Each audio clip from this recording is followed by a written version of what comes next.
Thank you, Ms. Urquiza. Moving now to the Legislative Analyst's Office, Jason Constantoros. Jason Constantoros, Legislative Analyst's Office. So my colleague at the Department of Finance did a good job going over the governor's proposal. And given that you've covered a lot of ground today, and given that you'll have the opportunity to explore this in greater depth in future hearings, I'm just going to touch on a few issues you might want to start thinking about now as we move on to additional spring hearings. The first thing to note is that this year, the budget for UC and CSU looks somewhat similar as it's done in recent years. The governor's proposing unrestricted ongoing general fund augmentations to both UC and CSU. It's about a 5% augmentation to CSU and a 4% augmentation to UC. In addition to those augmentations, the governor also required the budget required the universities to submit spending plans that identified how they would allocate those unrestricted funding increases. And one message we have that you might want to consider now is reviewing those spending plans and determining whether or not the priorities that the universities identify align with your priorities for both systems. If you look at page 7 in your agenda, it displays a table that summarizes UC's spending plan under the governor's proposal. Again, you'll have an opportunity to drill down into these numbers in greater detail, but just as a high level, a lot of UC's spending priorities are associated with compensation increases. It also identifies some additional costs associated with enrollment growth, debt service for capital outlay. There's also a $50 million item that UC would like to spend on what it calls academic quality initiatives. These would be things like hiring additional faculty, increasing graduate student stipends, but the funding would be flexible to campuses. Campuses would be able to set their own priorities for that funding. Moving to page 9 of your agenda, there's a similar corresponding table for CSU. CSU's spending plan is a little bit simpler than UC's. Again, a lot of the priorities identified are associated with compensation increases. There are a few other items as well, such as enrollment growth, debt service for capital outlay. And we bring your attention to the item called Other. That's funding that CSU hasn't specified how it would allocate specifically. It said that it would share that funding somehow between debt service for capital outlay projects and student success initiatives, but it hasn't specifically specified how it would allocate funding between those two priorities. So again, just some high-level overview of some things you might want to start thinking about now. The first thing you might want to start thinking about is enrollment growth. The 15-16 budget did something somewhat a bit unique for state budgeting. It set a budget year +1 enrollment growth expectation, meaning for 2016-17. Both university systems report that they believe they're on track to meet that target.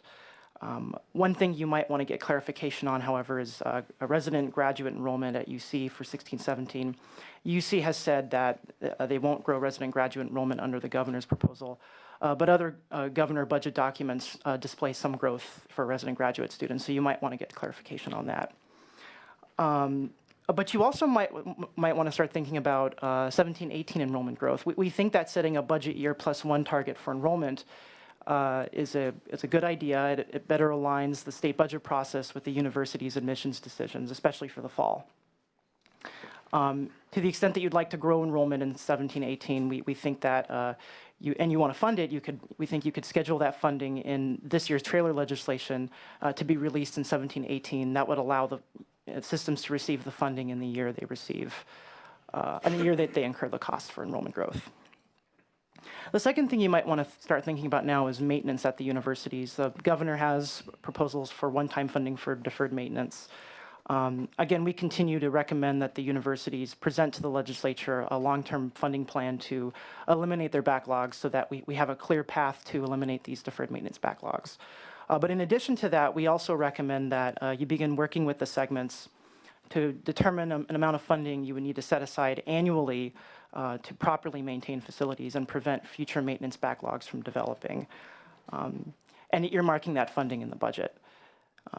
This could take some time. It involve a lot of work with the segments. So this may not be something we can achieve for the 16-17 budget, but perhaps for the 17-18 budget or future budgets. So that might be something you want to start thinking about now as well.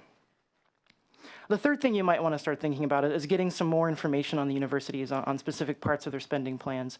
Specifically for UC, we think that their proposal to spend $50 million on academic quality initiatives could benefit from a little more specificity. At the moment, campuses will have the discretion to determine what they want to allocate funding for.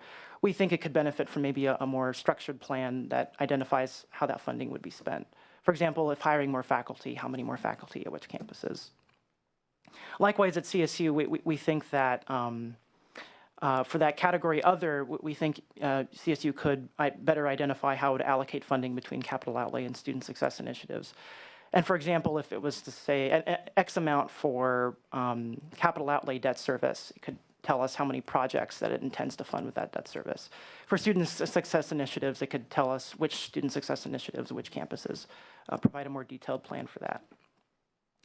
And then the last thing I'll just touch on briefly is the 15-16 budget also set an expectation that UC adopt a new pensionable salary limit for their pension program as a condition of receiving certain funding. The president did convene a task force. The task force has released the recommendations. And broadly speaking, the task force does recommend adopting the pensionable salary limit, but it also recommends adopting a defined contribution plan that can either supplement or in some instances also work in lieu of the defined benefit program they currently have. Because of this defined contribution plan, which also involves an employer contribution, the savings that were associated with just adopting the pensionable salary limit are reduced. But of course, UC that recommendation would meet what's stated in the budget. And there are some benefits to that. So again, it's just a question of, does that meet your priorities? Would you like to see additional savings? To the extent that you would like to see additional savings, you might want to start signaling early to UC on what your priorities are. So those are my comments. I'd be happy to answer any questions you have during the Q&A session. Thank you, Mr. Constantouros. Move now to University of California, Kieran Flaherty. Good afternoon. Good afternoon, Chairman Block, Senator Allen, and Senator Morlock. Thank you for the opportunity to present on the University of California budget. First, I'm going to provide an overview of the UC budget and then describe some additional areas where we'd like to partner with the legislature. And lastly, I'll provide an update on enrollment. So if you refer to the handout in front of you, I'd like to draw your attention to page 2. The first pie chart there summarizes UC's sources of funds, all funds for 2015-16. These are revenues, including revenues from what we call our core funds, which are the portion represented in blue. Now, the pie chart on part 3, not to be confused with this one, represents expenditures rather than revenues, and it's only our core funds on the next page. But so focusing on page 2 here, revenues in the current fiscal year 15-16 are estimated at about $28.7 billion. So if you look at the portions of the chart starting in the right-hand corner there, medical center, sales and services, government contracts and grants, and private support, that doesn't include state general fund or undergraduate tuition. Rather, it's self-sustaining enterprises like hospitals, residential and dining services, and philanthropy. So if you focus now over on the slice in blue, that represents the core funds. And an analogy for core funds can be drawn to the state general fund. The state general fund has these 3 primary sources of revenue: the personal income tax, sales and use tax, corporate tax. And they come in varying amounts and proportions. They're pooled and used to support the essential operations of the state, including salaries and benefits. Likewise, UC core funds also have 3 primary sources of revenue. They're tuition and fees, state general fund, and what we call UC general funds, with this latter category being where non-resident supplemental tuition lives, as well as cost recovery from contracts and grants. So these also are used for the core essential functions of the university's primary mission. So looking at fees, you'll note that this portion has a slice that's shaded. That portion is intended to represent the amount of Cal Grant. So Cal Grant obviously is the state general fund money that goes to the Student Aid Commission and then is distributed to students, and then students use that funding to cover the mandatory tuition and fee costs. So they're absolutely essential.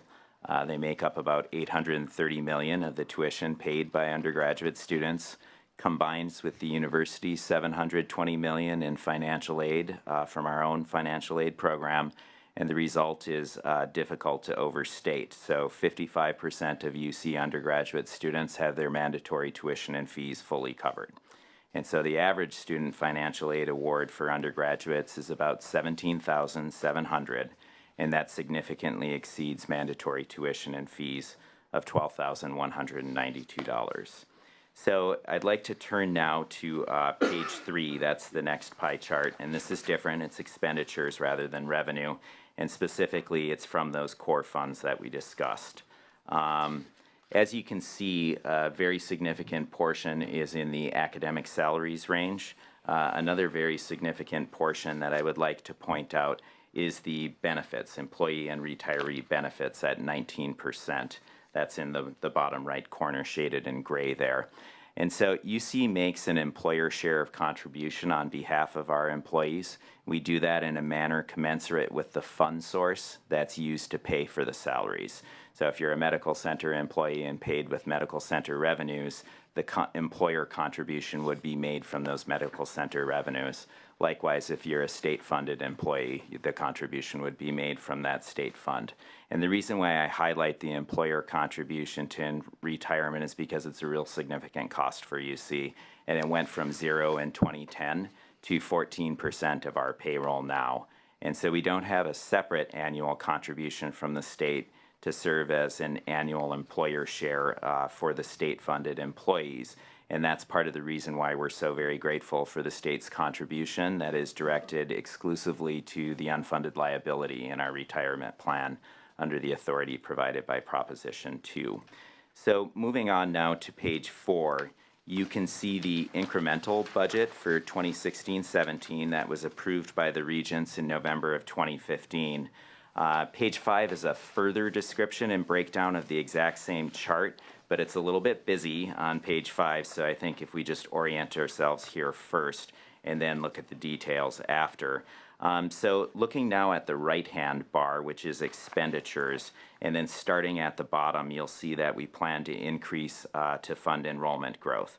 So both the 5,000 resident undergraduates and also our hopes to grow enrollment by 600 graduate students are reflected in that $56 million. Just above that, you're going to see our mandatory cost increases. Above that, some very important investments in academic quality that have already been referenced. And above that, some other high priority costs. And at the very top, of course, the financial aid, which is an expenditure that we make annually. These incremental increases, obviously, it begs the question of how we're going to pay for it. And if you look to the bar at the left, it has our revenues. And so starting at the top this time, you're going to see that we rely on some one-time funds that'll become permanent, and I can talk a little bit about that on the next page if you'd like. We continue to pursue, however, just in general, sort of a shared approach to funding our incremental budget plans. So that relies on state funding and increased revenue from an increase in enrollment, but also this purple piece over here, which is part of our practice of addressing a portion of the increases through savings and alternative revenues. So that portion is represented in purple. Just below that, the UC general funds, again, that's the revenue category that's non-resident supplemental tuition. And then working our way down, the next category is tuition and fees. That's not the tuition, that's not a tuition increase. That's merely the incremental because of enrolling 5,000 additional students. And then below that, the state general fund allotment. And the 4% base budget increase proposed in the governor's budget is $125.4 million, and it's absolutely crucial because it goes a very long way to offsetting those costs that are mandatory on the other side. So turning now to page 5, you'll see some of the details that are broken out a little bit in those major categories of revenue and expenditures in our incremental budget. One of the things I spoke of before on the revenue side, at the top there are the one-time resources. So the university fully intends to meet the goal, and we're on track of meeting the goal of enrolling an additional 5,000 undergraduate resident students above 14-15 levels. And what that will do is allow for our budget to be augmented after May 1st of this year by $25 million. So those students don't arrive till next year. So that funding is going to be part of our plan for next year. And we just wanted to acknowledge that $25 million is there. I didn't want to present to you a budget that acted like it was history. So there you have it. I'd like to turn now to page 6, if I could. The governor's proposal is very good for UC, and we're very appreciative of the support from the governor and the administration. We respectfully request the legislature's approval. In summary, it's just the 4% base budget that you see there, as well as the $35 million of state general fund for deferred maintenance. That would be one-time funding. You might recall that the governor's May revision last year proposed a $25 million expenditure from cap and trade. And many cap and trade allocations were actually not made last year, and this is one of those that was not. So the governor's proposal is to have that amount of funding allocated in 16-17 instead. And then down at the bottom there, you will see the governor has proposed a second installment of Proposition 2 funds. That's what was referenced earlier to assist UC with the UC retirement plan's unfunded liability. That's contingent on UC implementing a pensionable salary limit that's consistent with the state's pensionable salary cap under the recently adopted PEPRA laws. And then finally on page 7, here's a few areas where we'd like to partner with the state to achieve additional goals that were not included within the governor's budget. First, enrollment growth of graduate students. That amount is $6 million, general fund, permanent and ongoing. That would fund 600 additional graduate students, or enrollment growth of 600 graduate students. It's a very, very high priority for us as we're adding 5,000 undergraduate students. We're looking to add faculty. And when adding faculty, it's always good to have the support that they'll need for their research mission, but also to have enough graduate students to deal with the associated teaching load increase. Next, you'll see the cap and trade, and next to it we have up to $69.1 million. That would be one time as well from cap and trade. As sort of a second installment to the $25 million we're hoping to have approved.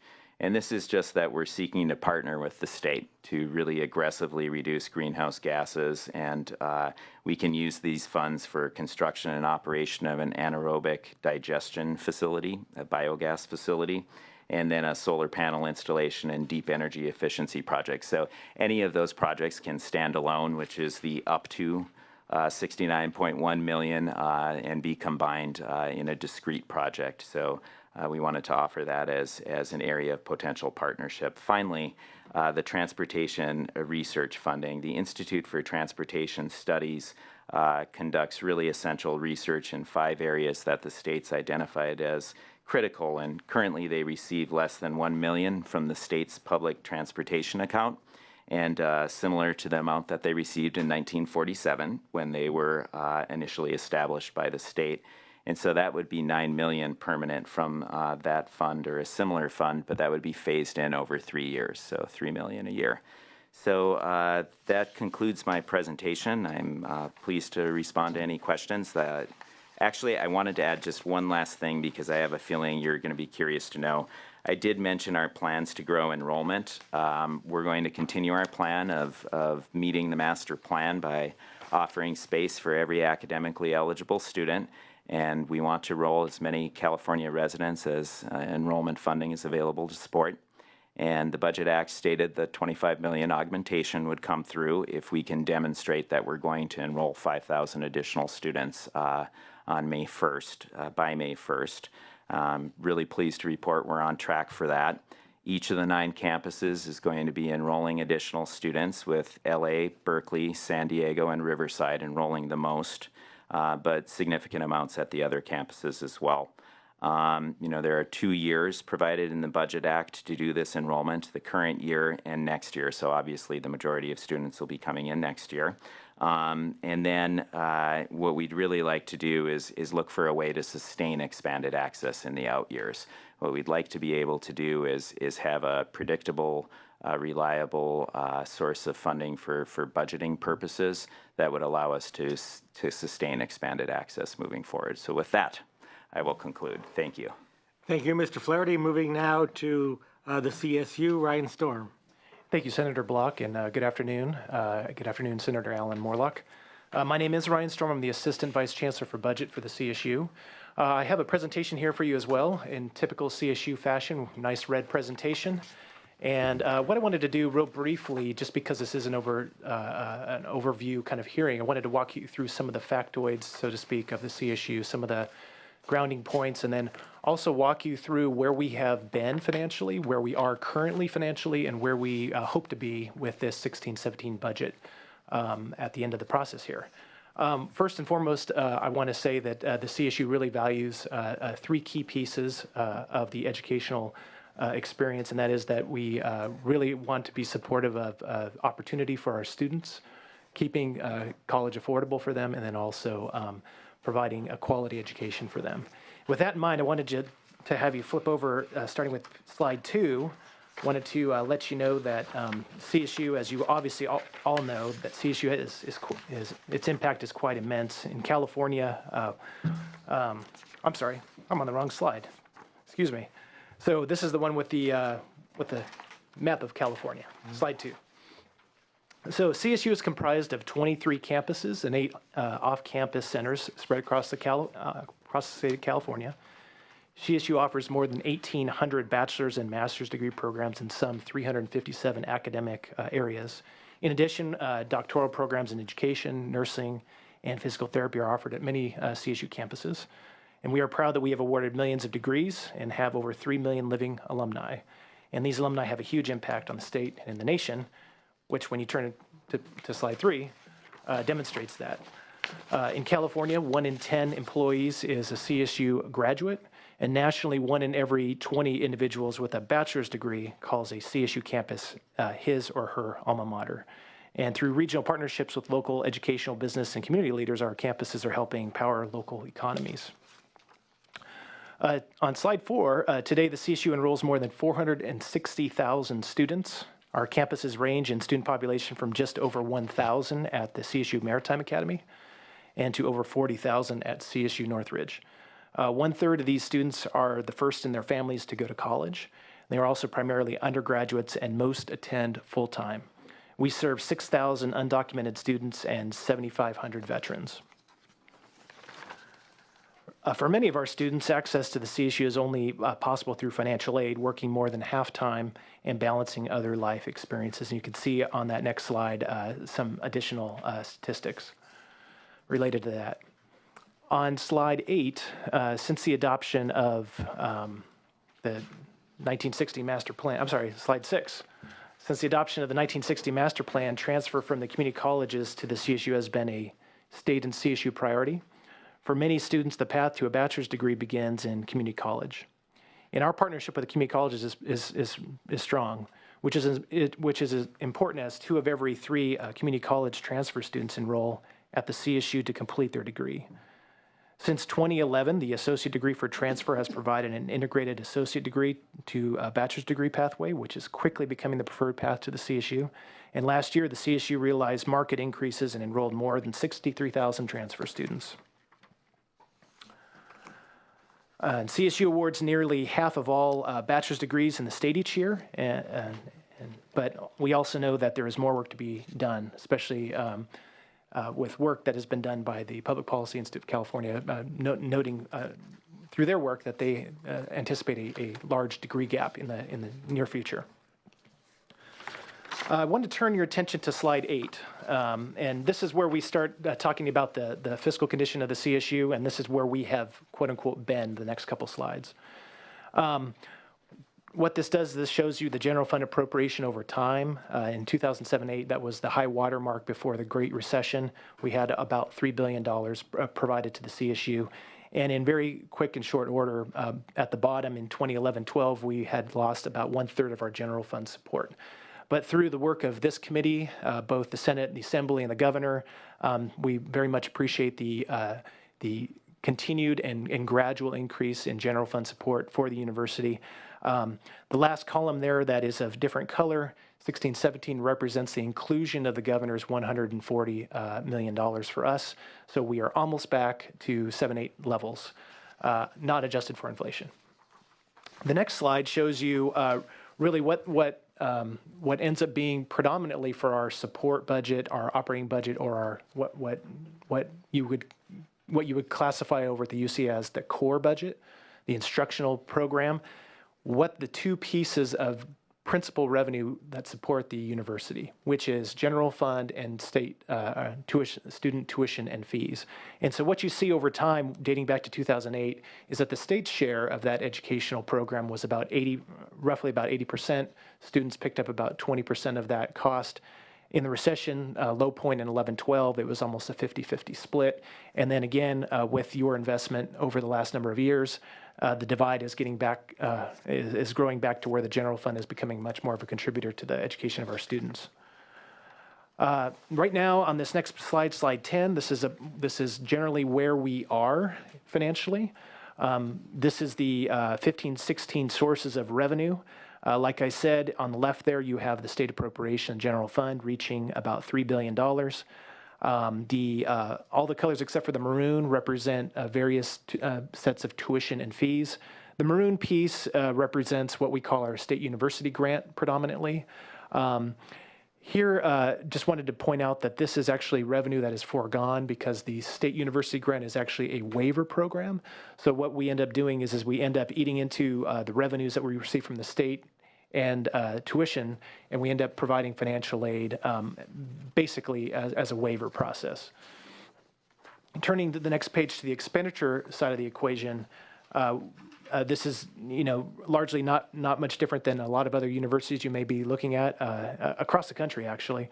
And to the right, basically what that represents is that half of our operating budget or support budget is going to either directly instruction or to academic support. And then everything to the left, including dollars that we count as financial aid through our SUG program, that's more of the support side, institutional support, operating maintenance of plant, et cetera. So turning to the page, we're still in that area of where we are right now financially, and I wanted to give you a quick report of where we are in terms of what we have done with the additional monies that you all provided in the 15-16 budget. And here on this slide, on slide 12, in red bullets are the categories by which we built our 15-16 support budget, and these are the priorities that we placed that funding. So, for example, we have enrollment, compensation, mandatory costs, which are largely healthcare and retirement-related costs, student success and completion efforts, and infrastructure projects. And what I'm pleased to report is that while we planned to allocate money in these areas, we actually did allocate money to all of these areas. And this is kind of a snapshot. All these sub-bullets are the snapshot of what we have done so far with that money. So, for example, we had planned to grow our enrollments by 12,000. Already so far, we're reporting back to you that we are at 11,800, so we're well on track. 2% comp pool. That's clearly an allocation that we have allocated to our campuses to meet our collective bargaining agreements. And also we have allocated money, obviously, for mandatory costs to the campuses. On the student success and completion efforts, this is what we call the educational quality. And what we did back in 15-16 when we were planning this, we provided a number of categories by which we would expect our campuses to invest what were $38 million in these categories.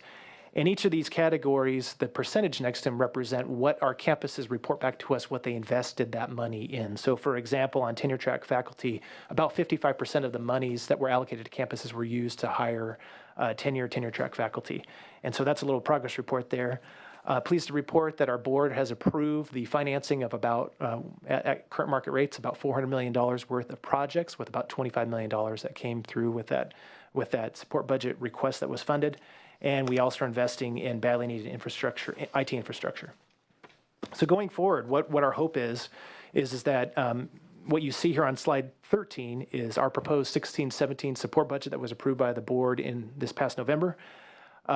Many of the categories, in fact, all these categories here you saw on the previous slide, because these are the bread and butter of a university to educate students, to compensate our employees, invest in the quality of their education. Obviously, the infrastructure needs to be invested in as well. Grand total request is for $300 million. And if you turn the page, these represent the revenues or the revenue picture in terms of supporting that plan or that proposal. Like what was reported by the Department of Finance, we're not proposing increasing tuition at all for 16-17. But with the growth in enrollment that we anticipate that to support that plan, we would anticipate about $56 million of additional revenue from that additional 3% of enrollment growth. The administration has provided, and we're grateful for, that $140 million. But there remains a gap in that plan of about $101 million. And we would greatly appreciate your consideration of that amount going forward. The last slide that I want to show you, 15, requires a little bit of explaining. The height of the bar chart, and you saw this last year too. The height of the bar chart shows the total amount of revenues that the CSU plan would support on the left. So that's $300 million. That's a mix of general fund and tuition fee revenue. But all of the different shades of coloring there represent a different element of that request. Those that are predominantly blue in shade are geared towards compensation, total compensation, meaning salaries and benefits as well. And then we have the plan includes, and that total includes a plan for 3% enrollment growth. To the right, that column represents what the CSU would likely end up expending based on the amount that was provided by the governor's proposal, which was $140 million of general fund plus additional tuition revenue due to our ability to potentially grow enrollment by about 1%. So as you can see, if things stayed as they were proposed by the governor's by the governor's administration, you would see about 2/3 of that money being used for compensation. Those being mandatory costs and our planned and already agreed to collective bargaining agreements, as well as a commitment that we've already extended to our campuses to grow enrollments by about 1%. Meaning, and that leaves a little sliver of funding that we could commit potentially to infrastructure and student success. And with that, that ends my presentation and my deck of slides, and I'd be happy to answer any questions. Thank you, Mr. Storm. I've got a few questions, then we'll move on to the rest of the committee. I have, I guess, one for the CSU and then a couple for the UC. For the CSU, the $15 million, I think it is, that's being repurposed from the middle class scholarship money, how is that being used? It is part of that $140 million provided by the governor in my presentation. So the governor has two pieces. Mm-hmm. It's 125.4 plus that 15 million. So that would be the total that we would be used. We would and use how towards will that 15 million be used on the campuses? It would be used between salary, compensation pool, benefits, and 1% enrollment. Be spread among those three pieces. Yeah, I'd suggest last year when the Senate first looked at the middle class scholarship and asked, and the CSU did an evaluation and said that some of the money wasn't being really used for the purpose of the scholarship for middle class students. And we looked at the additional money that could be saved by changing some of the criteria, putting a limit on the number of years a student could get a middle class scholarship, looking at an assets test for middle class scholarship. The purpose of that was to use the money that resulted to enhance completion rates at the CSU, which are they still below 20% system-wide? We're right now for first-time freshmen, we're at 19%. Transfers are much better off than that, but we are, definitely gearing up, and we are definitely moving in the right direction on that. So if I and the four of you all enrolled in the CSU this year, it's likely that 4 years from now, only one of us would have graduated. Is that Well, about you know, right? that statistic is really fraught with peril. I mean, obviously, this is the idea that, and what's being recorded is that if you entered a CSU, say it's Chico State, that in 4 years, according to this federal measure, that you would have graduated from Chico State 4 years from then. But that doesn't take into account, one, your transfers, which is, as I showed you in our presentation, that half of our students are transfers. So that measure doesn't really indicate anything there. So just the 5 of us who started as freshmen, exclude transfers. Right, exclude transfers. But then also the other thing too is that, you know, that figure does not count towards whether a student actually completes somewhere else. So if that student starts at Chico State and moves on to a different CSU or an entirely different 4-year or institution, and they graduate, that doesn't count or score towards CSU as being a completion. And I assume you track that data? Well, we do our best at that. Yeah, there are some elements of data out there. So what percent, if less than 20% graduate, what percent actually graduate from some other institution? I don't have that information handy. If you could get that, but I could. I would like to see that because yeah. the 20%, and it's not, I mean, there are so many things that go into that abysmally horrible percentage. K-12 education, a lot of societal influences, need for some students to work. I mean, it's not putting the blame on the CSU entirely, but wanting to get an accurate number. And if in fact the accurate number is not 19%, but when you take into account students graduating from other places, maybe it's 22%. Still, it's, for the most part, 1 out of the 5 of us would graduate in 4 years. When you talk about the PPIC data that were mentioned earlier, requiring the state of California to stay competitive, to have 1 million more bachelor's degrees, that's certainly not good for the state that 80% don't graduate in 4 years. And again, not blaming the CSU, but I would suggest that the $15 million for the middle class scholarship repurposing be used solely for student success, whether it's cutting down bottleneck classes, whether it's more academic advising. I'm not as interested in the additional 1% that are coming in. That's a good thing. That's important. We want to increase educational opportunity. I'm much more interested in having an additional 10% get out in a timely fashion. The getting out is more important than the coming in.